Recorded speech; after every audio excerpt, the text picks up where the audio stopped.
It's time for fine time.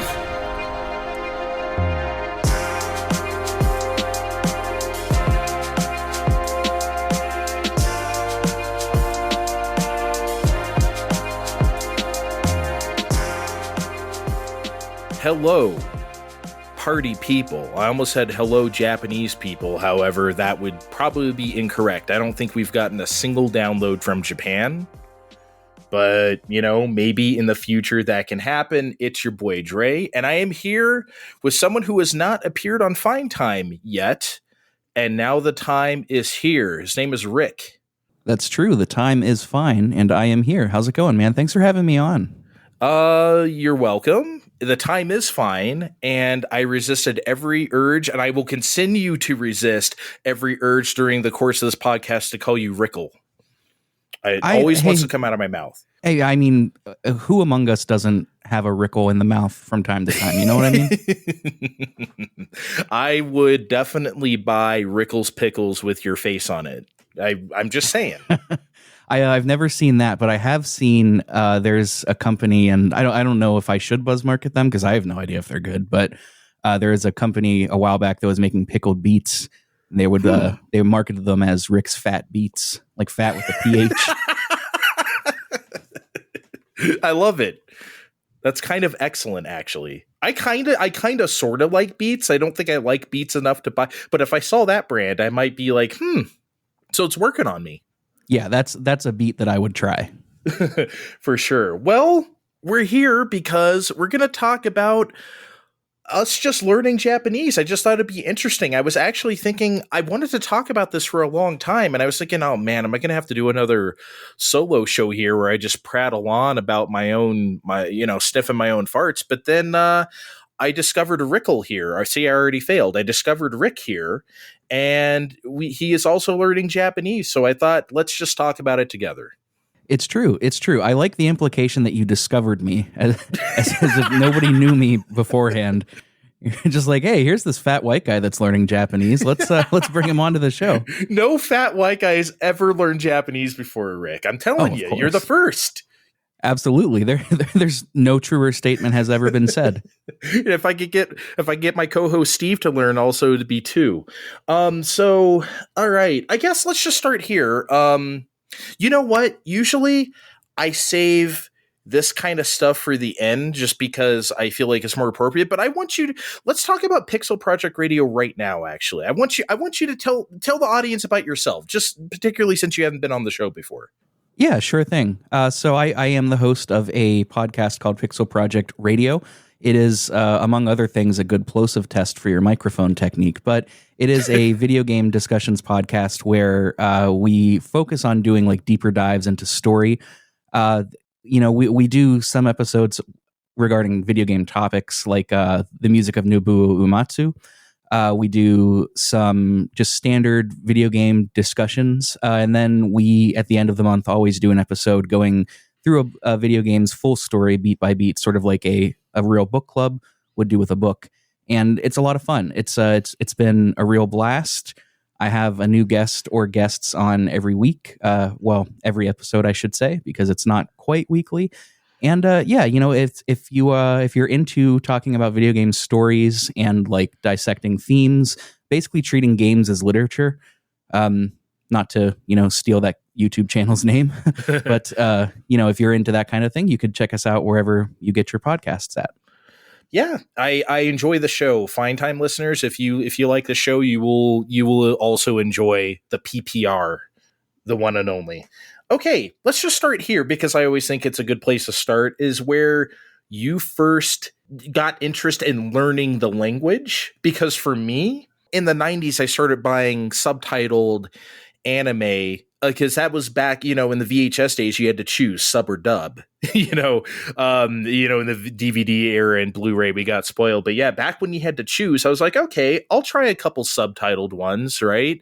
I was like, oh, this is really interesting. I don't think I could I don't understand a word of this, thank God for subtitles, right?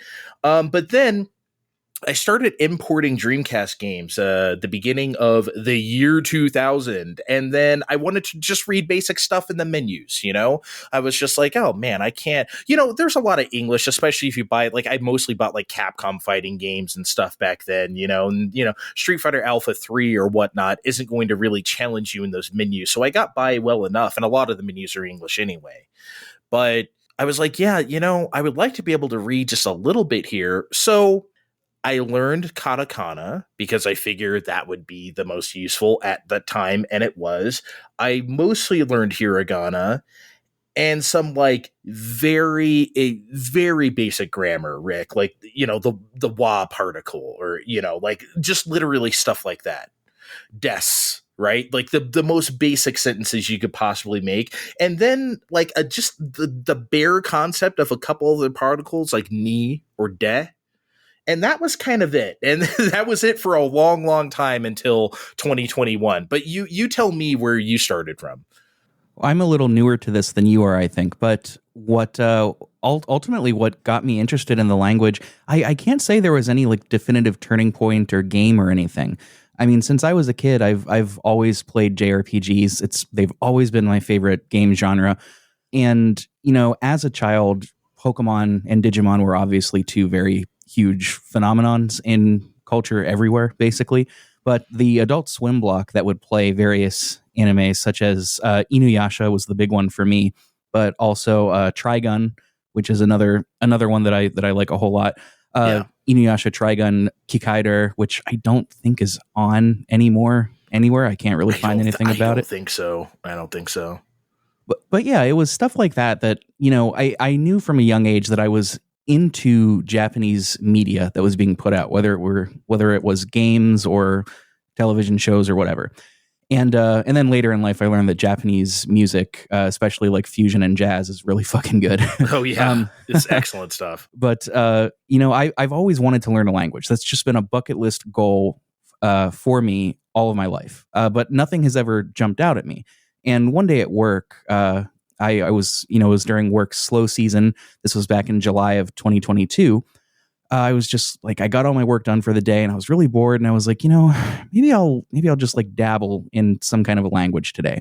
And I started asking myself, like, what language would appeal to me, right? I'm a former music teacher, and you know, when kids would say like, well, what kind of mouthpiece should I buy? Or like, you know, if they're just interested in guitar, what kind of guitar should I buy? Well, you should buy the one that makes you want to practice, right? Yeah, So I thought the same thing about language. Like, what is there a language that inherently has a draw for me? And the answer ultimately was no. But then I was like, well, I do like a lot of Japanese media, so why the heck not? So I spent one day just like looking at the very basic vowels in hiragana and just writing them on a whiteboard, just getting used to looking at them. And that turned into a couple days learning hiragana and katakana, and that turned into a week, and it just kind of snowballed.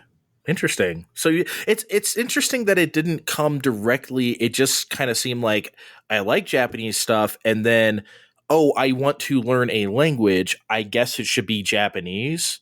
Versus like the more direct connection of like, oh man, I want to be able to play, you know, some Shin Megami Tensei game that's not translated or something like that. Usually that seems to be the driving force for people, but for you it's more like, I just want to learn a language. Well, that's a part of it now, right? Like now I have goals to play through through games that have not been localized in the original language, and et cetera, et cetera. At first, it wasn't. But you know, it's a joy to continue to learn about the culture. I mean, I've always been adjacently aware of Japanese culture, just being into the media they put out, and you know, I think it's they've gained some popularity in the States over the years. And so now though, that is a definite goal. I definitely do want to, you know, one day go back and play through the Final Fantasies in Japanese or Chrono Trigger, you know, et cetera. I do want to be able to watch my favorite animes and read my favorite manga with Japanese text or Japanese voice, things like that.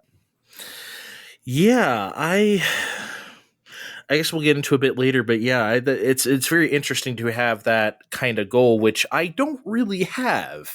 Honestly, it's more general for me. But actually, maybe that'll tie into what I'm going to say next, is because, like I said, I learned that stuff in the year, like I said, 2000, katakana, hiragana, whatever, very basic grammar. But now it's like 20 years later. Why did I decide to really take the journey on it? I guess sometime in spring 21, I would say April-ish, I was playing something. I think it was something on the TurboGrafx 16 Mini. I was looking at something in Japanese. Maybe it was something on one of the Nintendo Switch Online apps, and I downloaded one of the Japanese ones, and I was just like, oh man, I can't read this. There was something I was looking at where something in my head snapped, and I went like, you know fucking what? I am so tired of not being... why can't I learn this kanji? Why not? How hard could it be? The answer is really, really, really hard. But, at the time I was like, why? I got to be able to do this. I want to really, really do this. Finally. I'm sick of this shit. I should be able to do this, and I'm going to do this. Yeah, I can't say that that I ever had that kind of a moment where I was like, God damn it, it's time to learn. Yeah. I mean, I've been a lifelong learner all the time. And I say that not in like a shitty online guy kind of way, but like, I was in school for well over 10 years, after high school, that is to say. So several years in school, several handfuls of dollars given to education systems. And I don't know. I've always really loved learning. And that one day of boredom, just, trying to learn how to read the basic vowels that spiraled into a day of going into the alphabet systems. I don't know, man. It's like the bug just bit me immediately. And I was like, I really love this. I fundamentally love this. And I mean, there are a multitude of paths to go down as to why that might be. Like, I love the idea of communicating like holistically across cultures with people and etc. But fundamentally, it's just, there's something about learning a language that is just so cool to me. And I was just like, I don't want to stop. Like, I want to just keep going. Yeah. Once I got on this current train, I was like, oh man, this is just like really, it just lit my brain on fire with like, oh man, I can really do this. I really, really can. And it's fascinating that you learn a lot about culture when you learn language, especially Japanese is only spoken in one country versus like English is spoken, you can find variants, right? It's all around the world. Japanese, you learn, it's so intrinsically tied to culture in a way that I think, well, every language has that, right? But in Japanese, it's especially true. And so you really learn about other stuff while learning the language in a way that I don't necessarily think you'll get from other stuff. Like I said, if you learn Spanish, a lot of countries speak Spanish, right? Yeah, you're going to learn some stuff about culture, but not particularly about Peru or something like, does that make any sense? Oh, absolutely. Not to mention with the Spanish example, I mean, a lot of the Spanish speaking countries will have different dialects of Spanish. And the same can be said with Arabic too. That was another language at first that I was really interested in learning, was Arabic. And what I found out was that, there is a national system of Arabic, but from what I understand, and I could be wrong here, but from what I was reading, like most places don't speak that.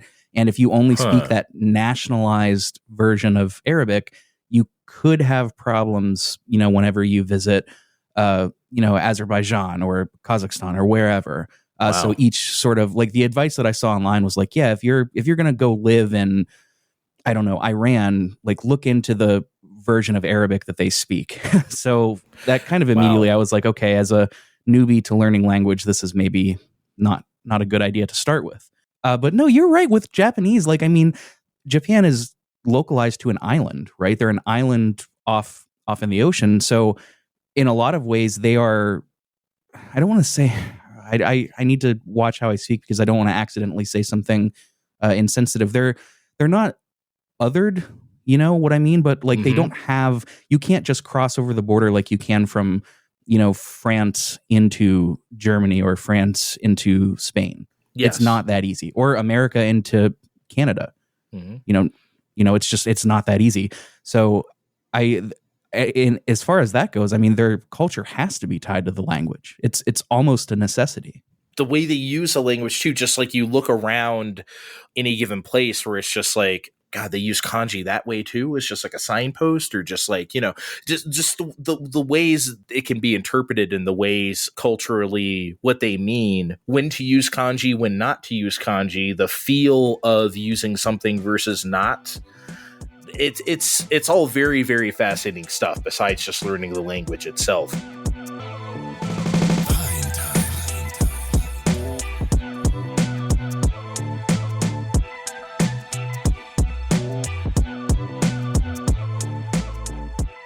At this point, let's try some of the tools we use to learn Japanese. And I want to say this right up front here, okay? We cannot promise anything that we say here will work for you. Everybody's different. So, like, everybody learns differently, and there are so many tools out there to help you learn Japanese, or any other language for that matter. So, we're just going to talk about ours and what works for us, but please do not take this as gospel. Like, this is what you need to do to learn Japanese. Oh yeah, dude. Like I said, I bring a lot of my former self as a teacher into just how I learn. And I mean, no two people learn fundamentally the same way. I mean, some of these tools are based on actual research, and we'll get into those whenever we get to those tools. But like, if you pick up Genki and you're just like, oh my God, I can't read a textbook outside of a classroom, then like, that's fine. I mean, people learn without Genki all the time. Mhm. It's possible. You're looking at them. I have never used Genki. So try the one that you think will work for you. If it doesn't, maybe something else will. But for me, I use a combination of Busu and Wanikani is what has worked for me these last 2 years. So Busu is my answer for people who are starting from absolute ground zero, like basically you were last year, like absolute ground zero. It assumes you have never seen a single piece of Japanese text or even heard of Japan in your entire life. Like it starts you from total nothing, and that's great. And it was great for me, even though, like I said, I already knew hiragana, katakana, I knew a basic concepts. The reinforcement from me starting using Busu was great, because it's like I'm quote unquote relearning all the things, even though I already knew them, and I kind of speed ran a lot of that. It was great for me for reinforcement. And I think obviously, what is Wanikani without, if not reinforcement? Wanikani teaches you kanji, because after a while I realized Busu was great for grammar, sentence structure, context, all that, and listening. It's not necessarily great at teaching you kanji. It does teach you some kanji, Rick, but it teaches you very just completely rote. Like, here is watashi. Oh, it can also be pronounced this way sometimes. They don't mention the words onyomi or kunyomi not a single time. They don't even want you to think about that. Don't worry about it, dog. Here's just the kanji. You pronounce it this way. Not a radical in sight. Right? It is totally rote, which I guess, like I said, can work for some basic stuff. But if you really want to learn kanji, Wanikani, I think, is the way to go. And another cool thing about Busu too, I have limited experience with Busu, but there's a community aspect inherently built into Busu, wherein you can do examples of writing sentences or speaking sentences, and then those go up for the community, and people can, give you feedback. And they can leave you voice memos like, that sounded really good. Or like they could just correct your grammar, or say like, you're trying to do too much. Here's something more natural. That's a really cool aspect of Busu that I don't see in a lot of the stuff that I use. And I really appreciate that. Yeah, I do like to go on there and correct, especially if the person learning English is Japanese, because I know a little bit now where they're coming from and how they got to the words that they did. So I can say, hey, actually, in English, I think someone said like animation film or something like that instead of like animated movie, which, saying animation film isn't incorrect. And I did stress that, but it's like, hey, actually, more common expression is animated movie or cartoon even. If you want, it's like, oh, okay, I get it. Thank you. But obviously in Japanese, I totally get how they got to animation film, which in turn, in a backwards way, actually helps me with learning Japanese too. Even though we're speaking about English, it's like, oh, wait, I see how they got there, Rick. Yeah, that's a concept that I think will come up a little bit later, just the differences between going from Japanese to English versus English to Japanese. For sure. But yeah, I've really enjoyed using Busu. It's a lot of fun. Like you said, the community aspect. I love when I get corrected on stuff on my exercises because I really want to know, even if it's just something that's little simple thing, like someone flipping one of my particles. I think the last time I did one, I said dead and I meant oh. So I was like, oh yeah, I get it because that's a direct object. Okay, got it. Thank you. It was a really important correction to me. Little shit like that. But as I said earlier, Wanikani really made me believe, oh shit, I can do this. And I want to see if you agree or disagree with this. I guess this is just personal, but like I remember a long time ago when I looked into kanji, I was like, it was just too much. I don't understand this onyomi, kunyomi. They're throwing it all at you, right? And I'm just like, just tell me how to say this thing, right? Wanikani, through the repetition of every time you come around to a compound word, it's like, this is a Jukoko word, which means a compound word from the kanji. Every time you encounter one, you're going to see that hundreds of times while using Wanikani. Eventually, that concept will sink into you. This is an intransitive verb, which means blah, blah, blah. By the repetition of not doing a classroom sort of like, now we're going to teach you about kunyomi, just through the repetition of learning the kanji, you get to learn those concepts, which for me, Rick, was invaluable because that was always my barrier. I'm like, I don't think I'm ever going to understand these things because every other thing I looked at on kanji was just like, it made my head swim. Yeah, it's really easy to start sweating if you like pick up a kanji dictionary and just open up to a basic kanji like the kanji for, I don't know, sun, like sun/days. It can be overwhelming to see the various ways it can be pronounced. Wanikani, I like that you. Okay, so I agree with you. I think Wanikani does a pretty good balance of outright teaching you some things and then just showing you how things work. I think there's a really fine balance to be struck there, and I don't think Wanikani is perfect for that, but I think it does a good enough job to make it an extremely good resource. What makes it over the top for me is it is one of the better forms of SRS learning. SRS is something, if you're a language learner, you're going to see this acronym everywhere.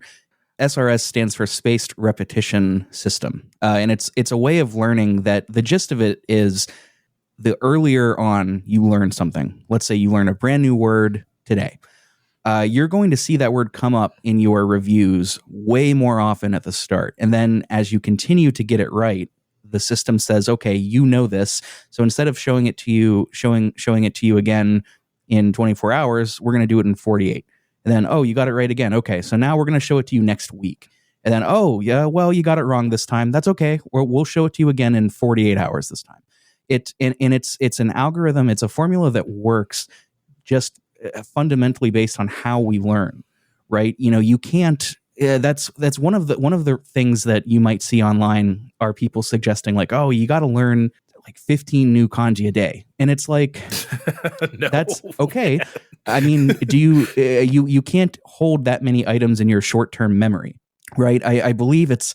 Oh, I want to say it's 7 ± 2 for short-term memory for the average person. Nobody is holding 15 things in short-term and then bringing it into long-term with no issues. That's just not how learning works. Mm-hmm. So these SRS systems are a total boon. I mean, there are words that I will get right and then it comes up in a month and I forget it, and that's okay because then the system says, well, that's fine. We'll show it to you a little more often. So you get back into it. And as long as you're doing your reviews every day, this stuff's going to stick. I mean, the system will work as long as you put the work into it. Yeah, that's what it is. You have to really put yourself into it. You said it perfectly.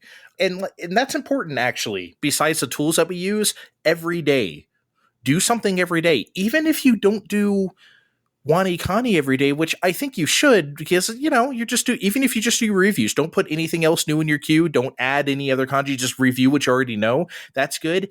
Rick, I feel like even if you just go on your favorite social media and just read a few posts in Japanese the best you can. I just think it's so important if you just use the Japanese part of your brain every single day. in no matter what capacity, I think is super important.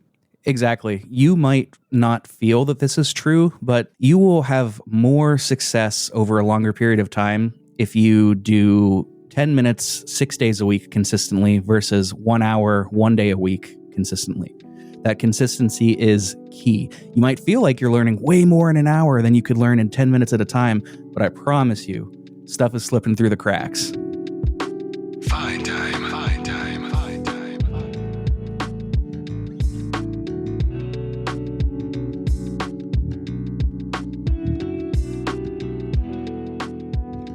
What I wanted to say next is that, like, you, and I know you've seen these too out there where it's like, you can learn hiragana in 1 day and shit like that, or like, you know, in 90 days you'll be speaking like a local, and like all these other claims of that people have. And it's like, you know what? Not only do I think that's bullshit, that just even, okay, let's just say that we're true. That doesn't serve me as a person, just myself, because that's not really my goal. Because like, outside of like I said, like social media, I'm just tweeting maybe at a few strangers in Japanese sometimes, or that I follow, you know, and I get a response here or there, usually about sports, sometimes about video games. I'm not really talking to Japanese people. So I don't really need to be that conversational with it. If my goal is like reading stuff, whether it's video games or even listening to stuff like a TV show or anime, then like that's not going to do me any good just to know some colloquial terms. I need to know hard words, for lack of a better term, like photosynthesis or like constipation. Like if those words come up in a book I'm reading, that I'm not going to learn that in just like some crash course on Japanese, Rick. So like, yeah, I guess my point is my goal is to learn how to read, and that's what I'm focusing on, learning how to read. With that said, and I'll give the floor back to you, if your goal is to just get up to speed ASAP and just talk to some Japanese people, that's fine too. It's just good to realize what your goal is at the outset. You're exactly right. Having a goal at the outset is important, but the thing about these that I think we should make clear is that, I mean, they prey on a certain type of person, right? The person that is going over to Japan for a job, or, you know, the person that really wants to participate in Twitter threads in Japanese or French or whatever. You're not going to learn how to speak like a local in 90 days. You simply will not, for any language, especially not English to Japanese. The United States government has a classification system of how difficult languages are for English natives to learn. And Japanese, along with Mandarin, Russian, Arabic, and I think something else, they are classified as the hardest, the most difficult languages to learn as a native speaker. And, you know, in those 90 days, you know, let's say you do one of these programs, 3 months goes by, you're going to have a lot of set phrases. You're going to have a lot of really basics. Watashi wa. You're going to have a lot of that. And chances are you're probably going to be doing the watashi wa at the beginning of every sentence, which is not how locals speak. But, not at all.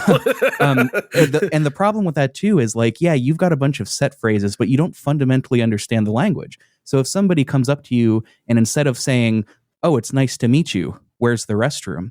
and they say something like, "Hey, it's nice to meet you. You know where the bathroom's at?" Suddenly you're going to have a brain meltdown and you're not going to know what to say.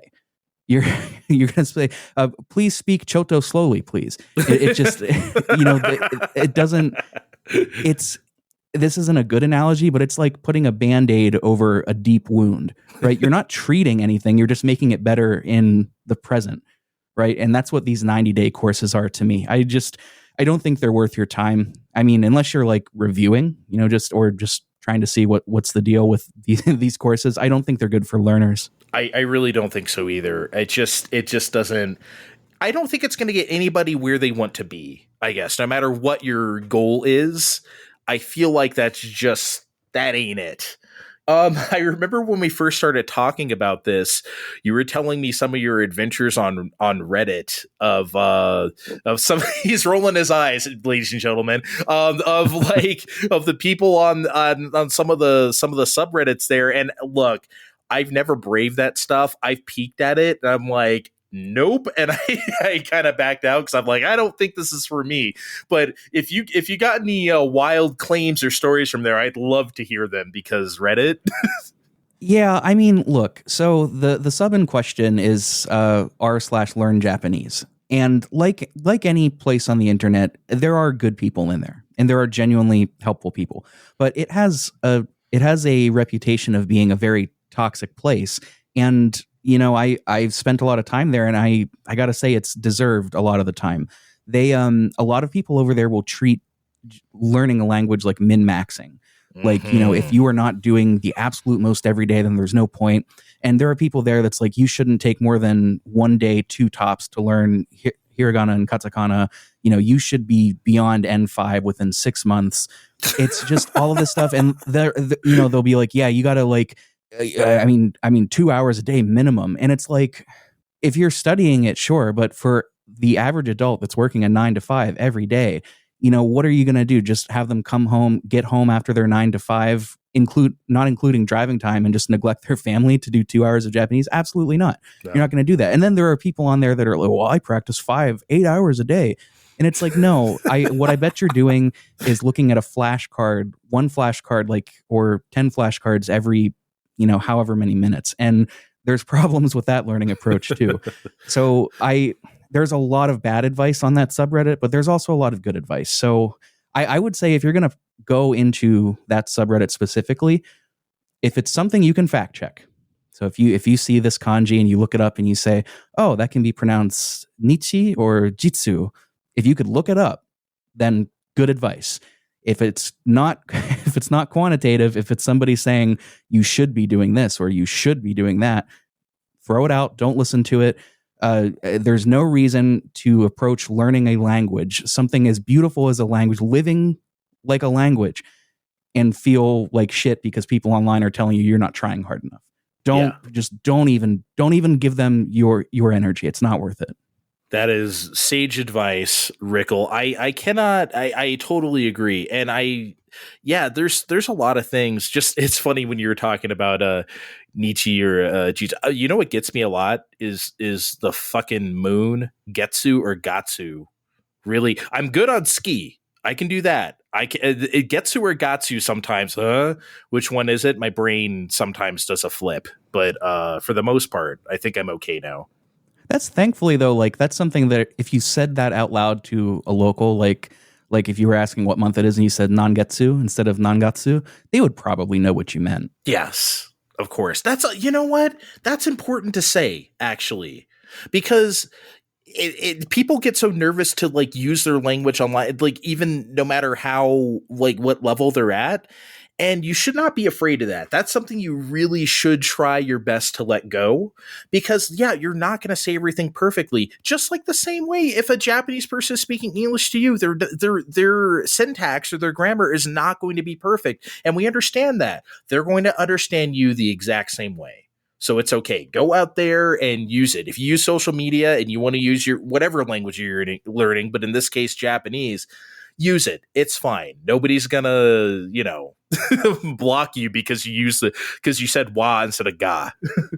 There's a really great talk, TED talk that the bassist Victor Wooten gives about learning music as a language. And essentially, like, it's brilliant. You should all watch it. But like one of the points he makes is like, with musicians, there's this idea that you can't play with the big cats, right? You can't hang with the big boys until you've like practiced all your scales, all these changes. And he was like, that's not how we treat language though. And music as language, like you're not given a dictionary as a baby and told to memorize all the words before you can speak to your parents.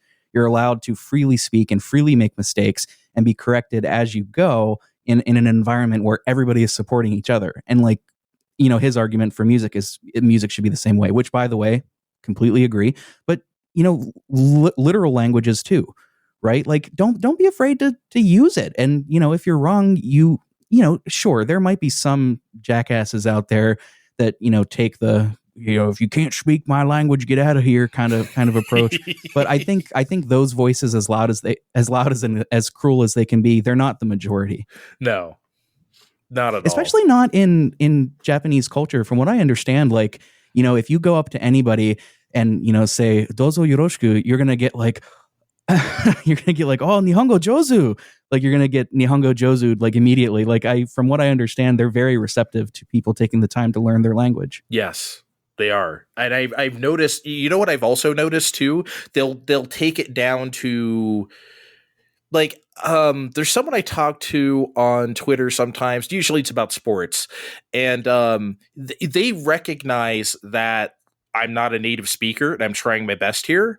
So like if I respond to something they say, they'll say it very flatly, respond to me very flatly using the Moss form and like everything, because their tweets, they're saying whatever they say, informally, they're speaking, slang. I may not understand everything, but they're speaking to me. They'll make sure they're saying it in a way that I can understand them, which obviously indicates, hey, you know what, this person's trying. They get it. Fine time. Fine time.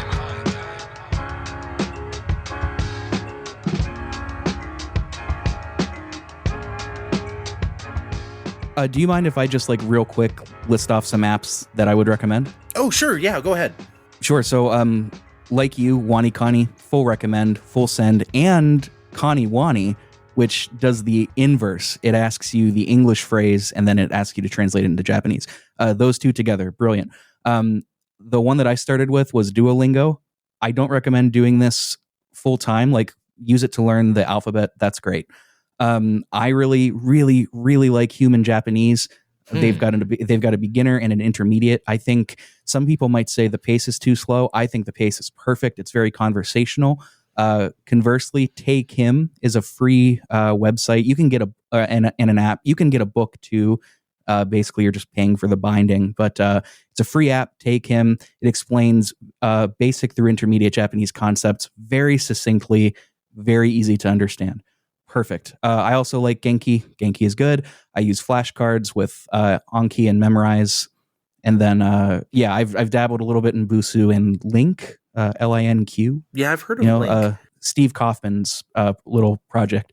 It seems fine. It's just, it does the same thing as what I'm already doing. So I can't do everything. Yeah.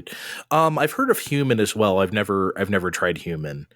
I love it. It is. I think each one is, I want to say $5 to $10, but I mean, for me, it's been the best way to learn. I love it. Cool. Also, Anki, I have also heard of, and I have also not used it. So is that like you said, is that really a flashcard method? Just kind of. Yes, Anki and Memorize both. They are spaced repetition systems, just like WaniKani. Okay. Except the flashcards can be kanji, they can be words, they can be full sentences, things like that. It's really good. WaniKani has actually started adding stuff like, God, I can't even think of the word. They started adding real words. I guess it's like the words that don't use kanji. Yeah, ones that you don't use kanji. Thank you. God, I don't know why my brain. I kind of wish they didn't do that. It was just very weird being like, oh, okay, this is the kanji for prefecture. All right, got it. And then, oh, that just says hi. Okay. Yes, I know that one. Thank you. Yeah, I get it, but I think like, oh God, you want to talk about bad advice? Like some of the worst advice I ever read was on those WaniKani forums where people are straight up suggesting you skip vocabulary. What in the fuck? Get out of here. So you're just going to learn a whole bunch of kanji with no context and just put them together yourself? That's not how this works. Yeah, sometimes you can infer a meaning if you see a 2 or 3 kanji together, but a lot of times you can't. That is terrible advice. The advice that I usually hear is the opposite. Like learn the kanji through the vocabulary. I don't think that's less bad, but still bad. I feel like they got to be in tandem. That's just me, but my God, I couldn't believe when I read that. Have you ever measured your aptitude at Japanese? Because I haven't really had it. I haven't really done so. There is such a thing, if anyone doesn't know, called like JLPT tests, where it's like, it starts at N5 and goes to N4, 3, 2, down to N1 is like or up to N1 rather, is the highest level of Japanese.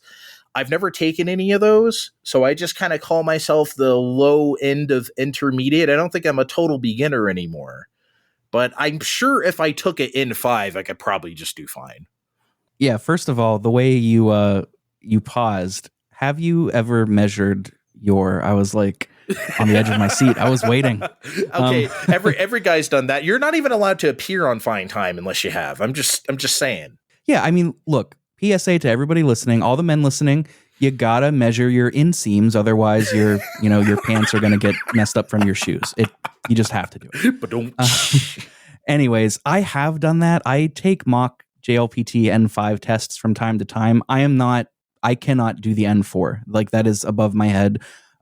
With the N5s, I generally pass all of the mock tests. I mean, if we're going on a pass fail system, like in the public schools. So I'm comfortable saying that I am a strong N5, maybe a low N4, but some of the N4 stuff is just stuff that I haven't learned yet. The past, when I started, I was really on fire for like the first few months, like 6, 7, 8 months. But, especially lately, the past couple of months, it's really just been living in review land. I haven't had the time or the mental bandwidth to learn new stuff without sacrificing my well-being, I think is a good way to put it.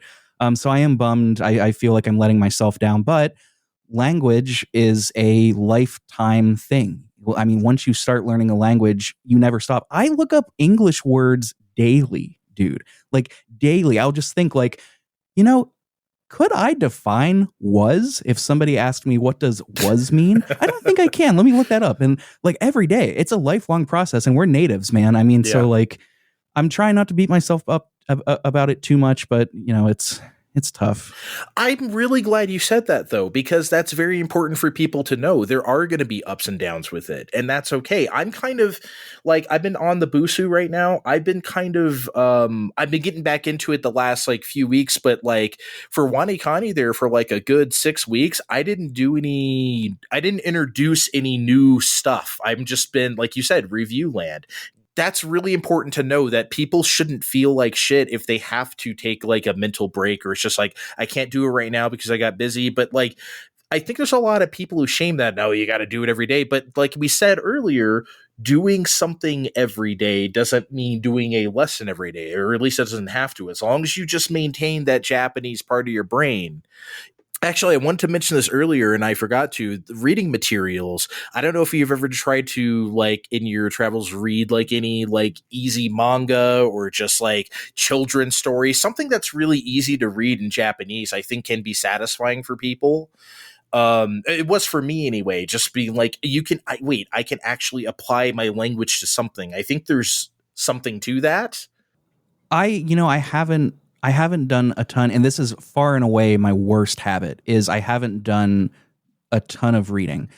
I tried reading the first installment, or maybe first couple installments of a manga called Crystal Hunters, which is specifically aimed at Japanese learners. And while I will say, like, it was easy to read, it felt good reading. I've seen criticisms that it's not written in a way that Japanese natives would speak. I hear that. I can also hear, everybody has to start somewhere, and I am not a Japanese native. I don't know. I put that down. Something that I will need to send you is, I found a post on Learn Japanese, the subreddit, where somebody shared 5 Google Drive docs, a total of like thousands of pages of just level 0 up through level 5 of just Japanese reading material. And it's brilliant. I have them open. I have those tabs open on my phone constantly. But again, that's my worst habit, is I don't read as much as I should. Yeah, definitely send those over to me. I'd love to see those. Reading is really important. I think even Wanikani, you know how they send you an email every time you level up? You know what I mean? I think it was around like level 20 something where it's like, hey, you're getting to the point where you should read more often. Like, like they say something like that. I want to push back, not against you, obviously, but about Crystal Hunters, because that's the thing I recommend to everybody. And yeah, it's not how a Japanese native would speak, but it doesn't matter. You just need to read. You just need to apply the language. You need to apply your knowledge, basically, I think, is the important part, and not necessarily worry about this is how people speak. I don't know about you. I don't go into anything, reading anything, thinking this is how everyone speaks. I just don't do that. I'm just trying to apply what I know to what I can read, and I think Crystal Hunters is perfect for that. I read other easy manga like Doraemon. That's not how people actually speak either, right? But it's really good reading material. At least it is for me. So I personally, Rick, don't think that's very important when learning. Oh yeah, I don't have I don't have a strong feeling on Crystal Hunters one way or the other. I've only read like a teeny tiny bit. And you know, think of what's a good like sitcom like How I Met Your Mother or Friends or some good sitcom Seinfeld or something. Yeah. You know, that's not how everybody speaks. Like, you know, you've got to ham it up because it's a TV program, right? So, you know, or The Sopranos, you know. Yeah, I mean, you can't give that to somebody learning English. Expect them to call everybody a motherfucker and, you know, etc. Yeah, I mean, like you're gonna learn today, boy. Here are some new spicy words. By the way, I love that Japanese, while not having really any real direct cuss words, I love that the way to basically cuss someone out in Japanese is to be extremely, extremely rude. it's great. Like whether you say "omae or like anything like that, it's just like just being rude basically is the way to get to somebody, which I find fascinating culturally and just as like language. It's one of the coolest parts of the language. You know, I feel like everybody. I had an Italian friend in high school named Giuliano that came to our high school and was like learning English as he was in school. And, you know, the first things that he looked up and like really learned were like motherfucker, son of a bitch, like all the cuss words. And yep. I just think that's so cool that Japanese they don't have that. They just have built-in levels of politeness. And that reminds me too. Have you played the game Nier Replicant? I have not.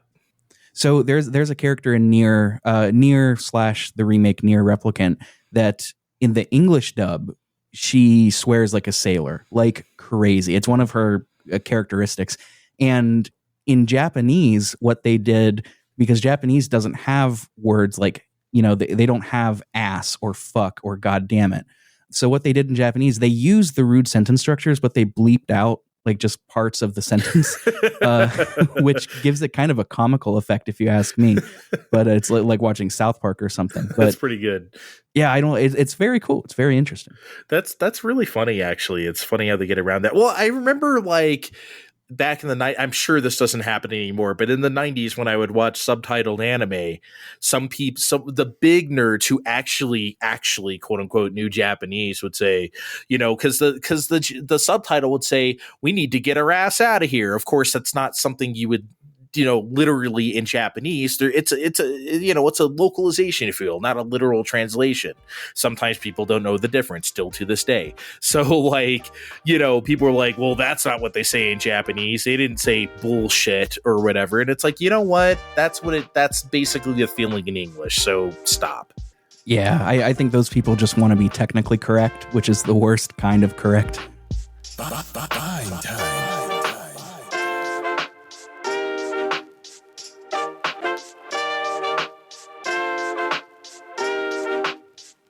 I think in my Japanese journey here, I've really enjoyed learning kanji and words that I already know from video games. And there's like a slew of examples, but some of my favorites are like, so I'm a big fan of the Ghosts and Goblins or Ghouls and Ghosts series, if whatever anybody wants to call it. In Japan, that's known as Makai Mura. Village, that word, Mura. I've seen that like unlocked a lot for me, especially when I played the Dead Space remake earlier this year. You're on the USS Ishimura. You know, I was like, oh, I know this kanji right there. That, by the way, that's something I struggle with a lot still is names. I hear names in Japanese, you know, because you can pronounce them any such way they feel like, right? Just like English names, I guess. It's just really hard. I usually just go for the kunyomi and hope for the best, but I feel like I'm often wrong. Wait, do you mean names like people names like Andre? Yeah, and or like Takahashi, or like, you know what I mean? Like how to read those kanji sometimes is like very difficult. Yeah. Yeah. I know names can be a mixed bag. I mean, even in like visual novels, there will be like, you know, when you meet a new character in a visual novel, be like, oh, is your name XYZ? And they're like, actually, it's ZYX. Like this kanji is pronounced this way. And they're like, oh, okay. Mm-hmm. So I think that's something that's just kind of, you know, part of the language too. Yeah. And I guess I hear business cards have their names written, I think, in hiragana just in case, I guess. Sometimes. Oh God, Yuzo Koshiro, like a few months ago, he tweeted something where it's like, this is how you pronounce my name. It is not pronounced this or this or this. He had like a bunch of different readings of kanji. Because I guess like in these like sometimes in business meetings, like he would get like, oh, is it it's like, no, Koshiro Yuzo. It was really funny. I'll have to find that tweet for you. It was pretty good. Yeah, just a lot of stuff I learned from games. I think there's a couple things that made me feel real stupid. Like, so you know how like in Capcom games, since the late 80s, the currency is always zenny. I did not know zenny came from like a coin in like the kunyomi of coin is zenny. I just did not know that. I felt so stupid. I mean, I was just like, I should have known that. I've been a Capcom head my whole life and I'm learning Japanese. Like, please, what is wrong with me? I had my own private shame. I grew up Final Fantasy, so Gil, I mean, that means nothing to me. I think my favorite for some reason is Tails always use gold. Not gold, but gold. Oh, I thought you were going to say Kingdom Hearts, where it's money spelled MUNNY. You know, I hate Kingdom Hearts, but that's cute. I do like that they did that. I like to do that. Also, this one made me feel really stupid because this spring they re-released they have the Mega Man Battle Network collections. In this universe of Mega Man, Kid's dad is Dr. Hikari. Light. Dr. Light. What is wrong with you, Andre? What the fuck? I can't believe I never realized that. That made me feel really dumb. I think it's fun. Like, I like noticing those little differences. Like, Persona 3 is my favorite Persona game, and it has to deal a lot with, like, midnight and, you know, the dark hour, the moon, and their high school is Gekkoukan. And I'm, you know, going through Wanikani, and I eventually get to Gekko, and it's like, oh, that means moonlight. Oh, Gekkoukan is literally, like, the place of moonlight, you know, the theater of moonlight, the Moonlight Palace, whatever you want to say. It's like, of course it is. That's so on the nose. I should have just assumed. Yeah, that's pretty good. I have not played. Which Persona was that?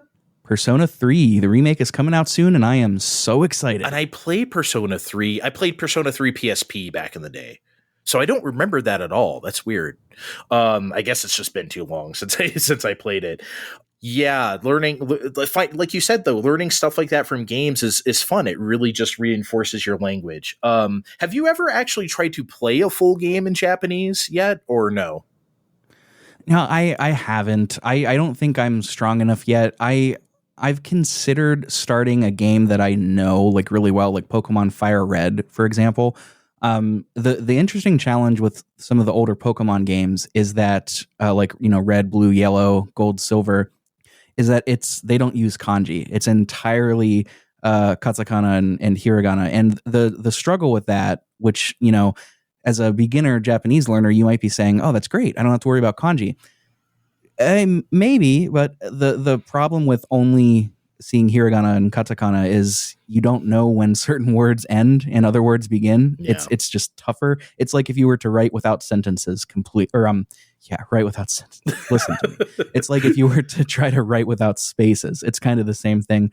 But no, to answer your question, I haven't. I want to do Pokemon Fire Red, but I've heard conflicting information. Like our friend Dave learned Korean. Mm-hmm. And because he taught there for several years, and he played Pokemon games in Korean as like a learning tool. And he was like, yes, good. I've heard some Japanese learners say like, you could do worse, but like, it's not great because you're going to learn all these really specific words for this game. And that's not really additive. You're going to spend more time learning things that you'll never use outside of Pokemon. Dave disagrees with that entirely. I don't know. I think as long as I have the time, I say why not, but I don't have the time right now. But like it's kind of like I said earlier. I think learning is learning. It's okay if it's just for that game. I still think learning that stuff is valuable because it's like you're it's just enriching. I think personally, and I think that Dragon Quest is the same way, especially old ones. Is that like they don't use any kanji? I think now actually they have a kanji toggle in like newer ones, so you can still do it completely old school and not have any kanji if you don't want. Go ahead. Sorry, I don't mean to interrupt. That just like made me think. I'm pretty sure in the newer Pokemon games on Switch, you can toggle Furigana on and off. Really? So if you're not comfortable with kanji, you could see it there, like above or below it in hiragana. Yeah, I think so. Furigana, for people who don't know, is that you might have seen, if you've seen Japanese text and you see kanji, you might see little hiragana script written above it, so you know how it's pronounced. So that's a lot of texts have that. Some books and some don't. But man, people have hot takes about Furigana. Man, I tell you what, like people like, oh, you should never use it. Oh, people think it's a devil. I could go either way personally. I think in general, I would like to not have it because I think I learn better that way. But it's fine if it's there. I don't know. People make too much of it. The big strength of not using it is you're forced to use context clues, and that can ultimately really be beneficial for learning. Yes. The downside to that is sometimes you just can't get it. You might be stuck on one word. Yeah. So I agree. God, there's some newsreader I use that's free that kind of gets Japanese news, and you can turn the Furigana on and off, which is really cool. So if you're really struggling with something, you can do that. I like that that's an option nowadays. But yeah, I think the only thing I've really tried to play fully in Japanese is that I went on, like I said earlier, I download the Japanese versions of the Nintendo Switch Online apps just because, you can play all the Japanese versions if you so choose, and they have different games sometimes too. But on the N64 side, all the games are pretty much the same except Custom Robo. And Custom Robo V2 are on there. So I attempted to play Custom Robo on Nintendo 64 in Japanese. I did beat the whole game. It was a struggle. I mean, I did this like last year when I was much less versed in Japanese than I am now, So I'm sure if I tried it now, I'd have a much easier time. But I tried it back then. It's like, I want to try something easy that I know is like kid friendly or whatever, because I didn't really have a Pokemon handy or whatever. And I got through it. I beat the game, but it was tough. And I did learn a lot of stuff in that game about the way they use text that is interesting. Like, for instance, there was a kid from another country, and I guess to like promote the fact that he spoke with an accent, they kept writing deaths at the end of a sentence in katakana. I think that's what was going on. Just stuff like that in reading. And that's something that's very valuable that I picked up from that game that I wouldn't have known otherwise. So I think, like you said, even if the material itself isn't exactly everyday words or something, you can still pick up stuff like that from it, which I think is valuable. I think that's really cool how they do that. Like I've heard in some other games or like anime, or visual novels, if there's a character that speaks like in a particularly funny way, they'll swap their use of katakana and hiragana. Mm-hmm. Like, I just think that's really cool. Like, we don't really have that. No, we don't really have that. And I just think that's so interesting, I love that. Or like the feeling of saying kawaii using kanji versus like katakana or something like that. Or even hiragana. They all have kind of a different feel when you read it.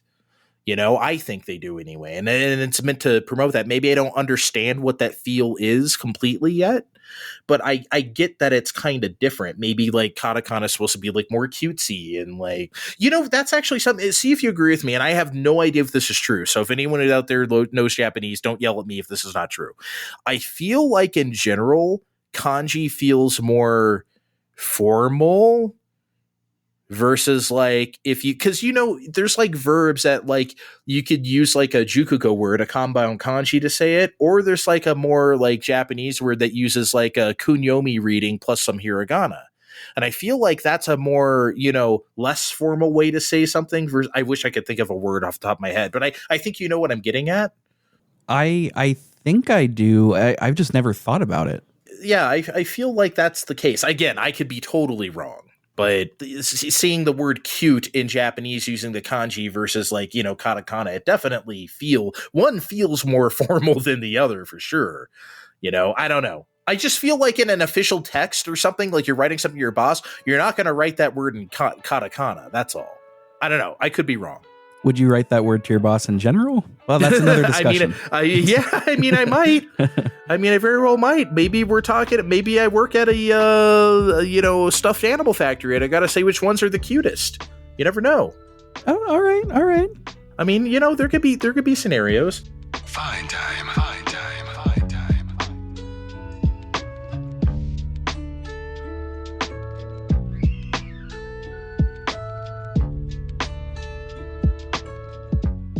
I think one thing that I really, now again, I don't really know how like your level of grammar here, so forgive me if I'm going over your head. I mean, not to sound like an asshole, but you know what I mean. Like learning the concepts, like we learn particles like no. Like we always think of that as either like possessive or like of, I think is usually how it gets translated. But sometimes, in my opinion, it doesn't really feel like either of those things. Like, the Sony golf series, Mina no Golf, Everybody's Golf. Everybody's Golf doesn't necessarily feel. I mean, I guess it is correct because that's what it's called here. But like, I think if I were reading that and I didn't know the game, I would think something more like Golf for Everybody. I don't think no isn't necessarily like for strictly, but that's the feel of the word or the feel of the particle in that instance. Do you know what I'm trying to say? I 100%. This is a concept Take Him brings up in, well, I mean, his app is just called Take Him, which is his name. But he's the only one that I've seen raise this point, and I agree with him completely, is that, and I'm going to add on some of my own explanation here. I think as English speakers, we could see a sentence in German or Spanish, like a basic sentence, and since they're Romanized languages, they're Romance languages, we could generally put them together in the same way that we would an English sentence, right? A basic sentence like, I like the cat. The cat is blue, like things like that. In Japanese, one of the things that Take Him explicitly points out right up front is that the language is so fundamentally different than English that you cannot just translate what you're saying in English directly to Japanese. In other words, I think the way that he puts it is if you haven't learned how to say it in Japanese, you can't say it. Right, because the structure is completely different, and you can't just say, "Oh, the wa particle marks the topic," because that's not technically true. Not And then always some true. places say it marks the subject, which is objectively not true. That's it's like not true. these things all have nuances to them, and like you can't just say, "Oh yeah, no," just means possession. It's like kinda, but also Not really. not like it. Like if you wanted to say like a Tokyo company, it would be Tokyo no Kaisha, right? That's Mhm. not Tokyo's company. It's just a Tokyo company. Yes. It's just little nuances like that. And that's one of the struggles with Japanese too, is like, if I want to say something that's simple in English, it might not necessarily be in Japanese. Yeah. They're very fundamentally different. I think once people get that, and that's scary though, because we always want to like, this directly means this corresponds to that. And sometimes that's true, but sometimes it's just not true. I think what helped me with the wa particle at first was that, and you probably heard this too, don't think of it as think of it more like, as for this, blah, blah, blah, blah, blah. Don't think it, because if you think of it as sometimes it is but a lot of times it isn't it's just marking what you're talking about. As for this, such and such, I'm sure you've heard the same thing. Yep, precisely so. And then it's, the one that it gets compared to the most, the particle ga. I've heard that is definitively marking the subject. It is like a spotlight. If you use ga, you are highlighting that word or that subject. Mhm. Another difficult thing too is like when people say, "Oh, it's the subject marker." You got to divorce yourself from like what subject means in English syntax. You really have to, because you're going to run into problems if you try to import all of your English knowledge. I will say though, I am way better at transitive versus intransitive in English now because of Japanese. That's not something that native English speakers think about, is transitive versus intransitive verbs. Mhm. It's just kind of built into the language. We don't need to think about it. Oh, not so, baby. Not so in Japanese. It's so you tough. gotta know. Like you gotta know tomaru versus tomeru, two different things. Yeah, it's just it's tough. That's something I struggle with still. You know what I still gets me is like aru versus iru, like it like an inanimate object versus like something that is alive. Like saying something exists at alive versus like just a book versus like a person. That's a toughie for me. Sometimes I forget. Is it aru or iru? It's tough. By the way, your pronunciations are really good. And I meant to stress that up front, and because I didn't write it down. That's something I think when people learn hiragana and katakana, really stress those pronunciations and learn how to say them. A lot of stuff will correspond to something we already use in English, but some stuff won't. And that stuff is the stuff you really need to nail, I think. And yours are pretty good. Thank you, man. I appreciate that. It's one of those skills you pick up as a musician. You just kind of learn to recognize and imitate sounds. I will say, I want to just stress for people listening, I am not some jackass in real life that is going to be like, oh, like, hey, Andre, like, do you want to go get some sushi and sashimi? Like, I'm not, that's No. not me. But we're specifically talking about Japanese, the language. So like, yeah, let your Tokyo, let it fly. Right? Yeah, it's fine. When I'm speaking Japanese, I will say Tokyo. When I'm speaking English, I will say Tokyo. It's fine. Yeah. Don't be that guy that's like, I rather like the compositions of Johann Sebastian Bach. Like, don't be that guy. Don't be that guy. I hate that shit. Yeah, I love when the weebs are, like they say shit like anime or whatever, as if it isn't already an English loan word. Like, shut the fuck up. Like, you're not impressing anybody. Like, get out of here. I love feeling that superiority over the weebs. It gives me a little bit of something inside.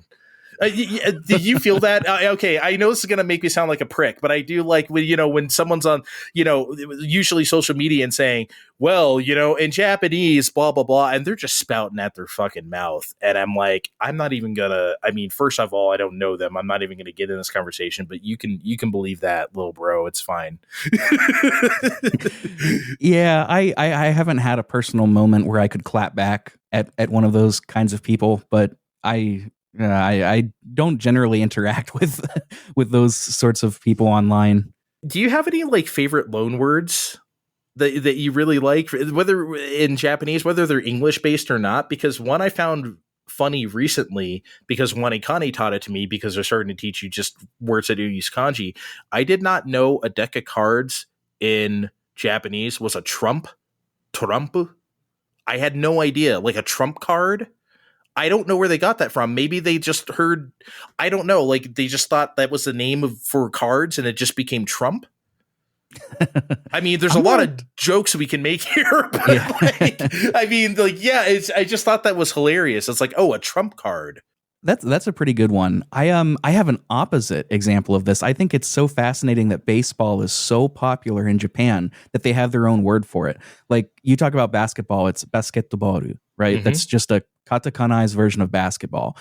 Baseball is yakyu. It's a completely different word. It's a Japanese word that it's just so goddamn popular over there that they just said, no, we have a word now. I think it's the opposite of what you're asking, but I think that's so cool.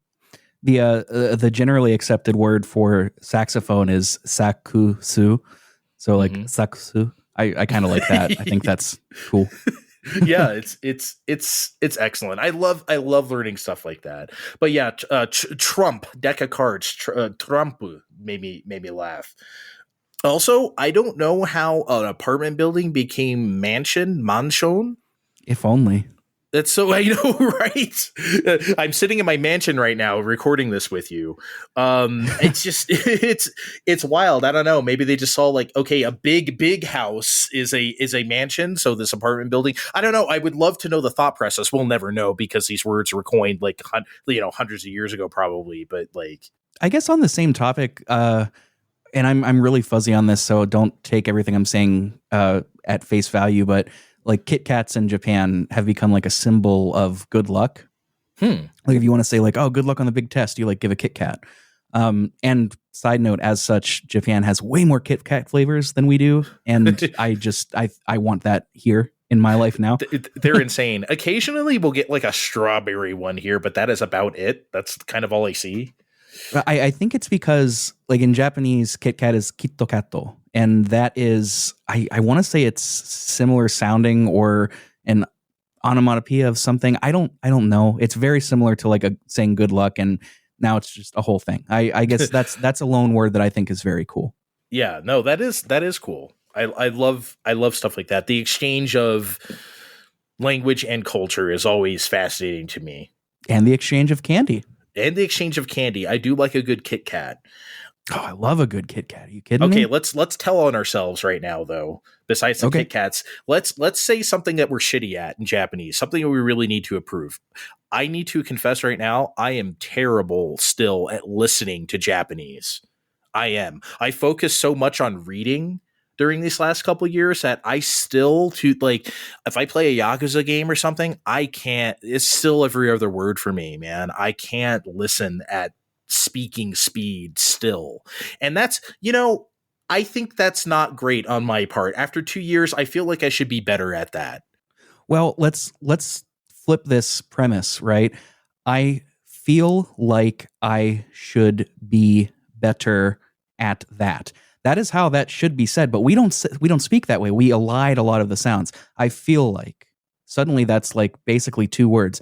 I feel like I should be better. BEDDR, BETTR, not sure. Yeah. At that. That's again elision. Like so I think that's a very normal thing, man. Like I think listening is a completely different skill set because, we do not specifically speak in this sort of way, right? I don't think you should beat yourself up over that at all. I feel like I'm no better at it than when I started. I guess is how I feel. Okay. Like, I don't know, just a little better at it. I feel like I should be. Not that I should be able to watch like anime without subtitles. I mean, I don't think I'll be able to get there for a long time. But you know what I mean? Yeah, I don't know. You're probably right though. I shouldn't be too tough. I also, like I said, I want to be able to read names better. And I think I need to challenge myself on reading in general. Like I said, I still read a lot of easy manga, whether it's Crystal Hunters. I pick up easy manga. Like I have a bunch of those Splatoon mangas. And I have like some Animal Crossing ones, and I have a couple of the Kirby ones too. So basically Nintendo shit because I know it's going to be easy. And I have some harder ones like again Nintendo shit. They have some Zelda mangas out there which are higher reading. And I should just be able to pick up that book and it's like, okay, I know I'm not going to ever understand everything. I just need to just try to immerse, cause like, as a kid, we tried to do that too, like, oh, I'm going to pick up the dictionary and try to read it or something. And we don't understand most of what's in there, but we, the thirst, it's like, oh, maybe I can figure something out. I need to be able to do that with Japanese too. Immersion is incredibly important with learning a language. It's arguably the most important thing. And there are some schools of thought where people will say, like, you just immerse yourself all the time, nonstop. And I think there's problems with being that extreme about it. But, I think, I don't know how popular of an opinion this is, but I think Steve Kaufman has a pretty good head on his shoulders about learning languages because, is he fluent in the 20 languages he speaks? No. And he's upfront about that. But I mean, the dude knows how learning language works, and so do a lot of these polyglots that you see on YouTube. I mean, I think that's a silly subgenre of YouTubers, personally, like the polyglot YouTubers. Yeah, that's a real thing, man. Like some of them. It's big. It's big business, I should say. Immersion is something that I too feel like I should do more. Like I really want to get better at just having. I mean, reading obviously, but having more Japanese things being played. Maybe that's a good excuse to just plow through the rest of the Yakuza series, honestly, because I still have got like 4 of those games left to go, and new ones are coming out now all the time. We're so blessed. It's crazy. It's crazy. One thing that I'm actively really bad at though is synthesizing the language, or to put it more simply, going from English to Japanese. Like if I see a word that I think of is traffic. In Japanese, traffic is made up of the kanjis of mix, like to be mixed, and to pass through. And the word is kotsu. And I could see that in Japanese. I see those kanji and it's like, oh, kotsu, that's traffic. Easy. But, and this is, I'm just using this as an example, but like in Kaniwani, if it says, okay, what's traffic? I might be like, and then I'll see it when I get it wrong, and it's like, I knew that. Like that's something to me that I really struggle with is creating organic Japanese sentences or going from English to Japanese. Japanese to English, much better at it. English to Japanese, sometimes it can be a struggle. Yeah, it is tough because like you said, like when you were about to say traffic, I was thinking in my head, it's like, what the fuck is it? Kotsu, of course it is.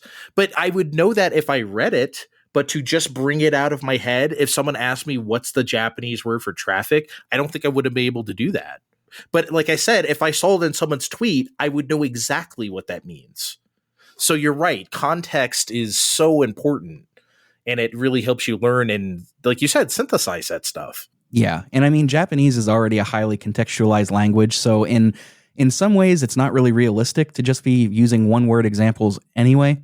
It's no, I definitely get what you're saying though. There's stuff that just does not come to.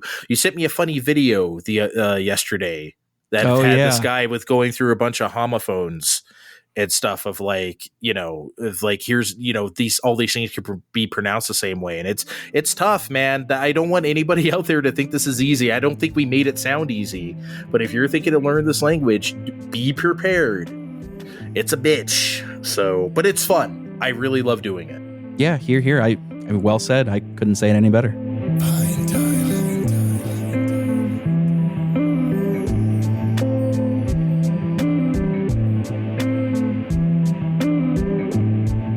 I guess just to wrap this up, I just want to say that, like, because we were talking about goals at the beginning and setting them for yourself.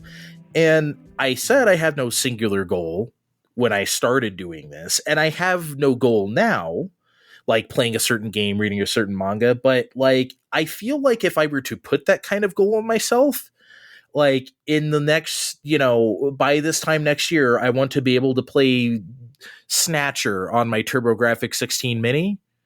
I don't think I'm going to be able. I mean, I might be able to, but I don't actually think I'm going to be able to. And I don't want to disappoint myself by being like, oh, I didn't reach this goal, so I'm a piece of shit. I don't know. I feel like me being realistic and just enjoying what I'm doing just because I'm enjoying myself. Because as you said at the beginning, there's a lot of reasons to learn language that are basically capitalism. I'm going to Japan for work, or I'm going to become a localizer or whatever. And there's nothing wrong with those things. I'm just saying that, like, since I'm not going to do any of those things, I'm just here for the love of it, I guess. And I hope I don't lose sight of that. Do you mind if I go teacher mode for a second? Okay. So you mentioned setting goals. I think setting goals is extremely important, but the example that you used, I want to be able to play through X by next year. The reason that those kinds of goals are difficult is because they leave out a lot of the middle steps. Think of a ladder, right? That goal is the equivalent of standing on the ground and saying, yeah, I want to reach the top. But you got to go through all of the other rungs first. So when I have those sorts of goals, like I make those goals too. Like I want to be able to play Final Fantasy IX one day completely in Japanese. But I'm not setting a goal for myself because I need to break it down. I always reverse engineer my process. Like if I want to be able to play this piece by next year, where do I need to be by 6 months? Where do I need to be by 3 months? What should I be working on next week? That sort of thing. So like with Japanese, I might say like, yeah, if that's my goal, that's great. But realistically, a short-term goal, I want to get through Human Japanese Part 2 by next month. Or, by 3 months from now, I want to get through Genki 1 and Genki 2 completely. Those sort of bite-sized goals that are more equivalent to going up the ladder one rung at a time rather than just like standing and trying to jump all the way up to the top and grab the ledge. Yeah.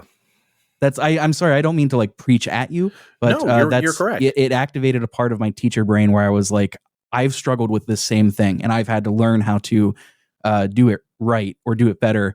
And because I sucked at it, I'm now good at teaching it, which is like what teachers do.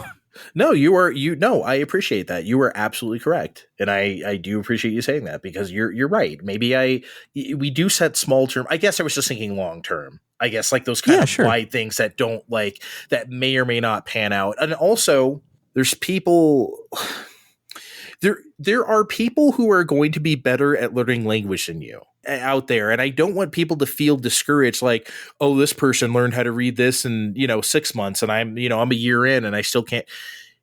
Comparing yourself to others that way is so I get it. We're human beings. We're going to do it to some degree. I understand. at the same time, try to do it as little as possible, because that can spiral your brain into just mush. Please try your best, everyone out there, to not do that. I've heard it said, comparison is the thief of joy. Everybody's saying it. Everybody knows it. It's true. It's true. Yep. I mean, it is true. Very much true. So, but yeah, you got anything here you want to say at the end here? I pretty much, I've said all the Japanese things I want to say. I do want to continue learning this language for the rest of my life. This is a stupid goal, but like, I would like to be able to comfortably speak 4 different languages. I don't know why 4. Don't ask. Because I couldn't tell you. I know that I'm interested in learning and being able to communicate across different barriers. And, Japanese was just the start. And don't get me wrong, like, I love the Japanese language, but I also really want to learn German too, and, Spanish would be good to know. It's incredibly popular in the United States. I mean, God, can you believe I grew up in San Diego, born and raised. None of the Spanish stuck with me at all. None of it. Yeah, it's terrible. I wish I remember. I mean, because like, of course I had plenty of Mexican friends. I went to their house. I've heard everyone speak, you know what I mean? And just very little of it stuck with me. It just, I wish I had remembered more, because like you said, living in the United States, it's probably if you want to learn one of them, that's kind of the most, if you want to consider one the most quote unquote useful, that would be it. Oh, absolutely. So another thing that might be good to point out for like Japanese language, hopeful Japanese language learners, that is a mouthful. How would you say that in Japanese? I don't fucking know. Don't even get me started. But people that are thinking about learning and then maybe thinking like, oh, well, if I'm learning kanji, I'll just learn Chinese too. Hate to burst your bubble, but completely different, entirely different. Yeah. Probably more confusing, to be perfectly honest. Like in terms of like, oh, it means this in Japanese, but this in Chinese. Yeah. Have you ever done the trap where you just see a string of like 4 kanji and you're just like, wait a second, that's Chinese. Shit. I've just completely started assuming if there's no hiragana anywhere or katakana, I'm just like, okay, that's Chinese. And if I'm wrong, that's fine. Yeah. There is I saw something on Blue Sky the other day where it was like, it was some Phantasy Star, the original Phantasy Star, some like art book for it. And it said Phantasy Star, of course, in English, because that's the logo. And then it had a string of like 7 kanji under it. It said like official, it was like Koshiki Sette, like official setting materials guide or something like that collected. And I was just like, I feel really good about reading that, because like not even 6 months ago, if I would have saw those 7 kanji and shit my pants, I wouldn't have even attempted it. Now it's like, oh wait, I actually know what that says. Little things like that sometimes can make you feel great, I think. Oh yeah, you got to find the joys where they're available. I mean, you can't just beat yourself up constantly. Let yourself be proud of the accomplishments you've made. Yeah. I think I've said all that I have to say. Thank you for having me on. This was a real blast. It's definitely different than just talking about video games all the time, Yeah, I mean, we did some of that because we're us, but yes, and this is a video game podcast. But I really wanted to talk about this because I wanted people to know, basically, like, I know this sounds so fucking cheesy, but like, you can do this too. If I can do this, I swear to God, you can. You really can. If you want to, you got to have that want. But if you do want that, it's not easy, but it is a road you can travel if so desired. There's what is that good quote from BoJack Horseman? I mean, there's many of them, but that one guy says, like, it gets easier. The hard part is doing it, but it does get easier. Yep, it sure does. Well, Rick, thank you for joining me. In the description of this podcast, we'll link to his podcast, Pixel Project Radio, and where we can find you on social media, and where you can find Time Podcast on social media as well. See you next time. Bye. You're coasting with Fine Time.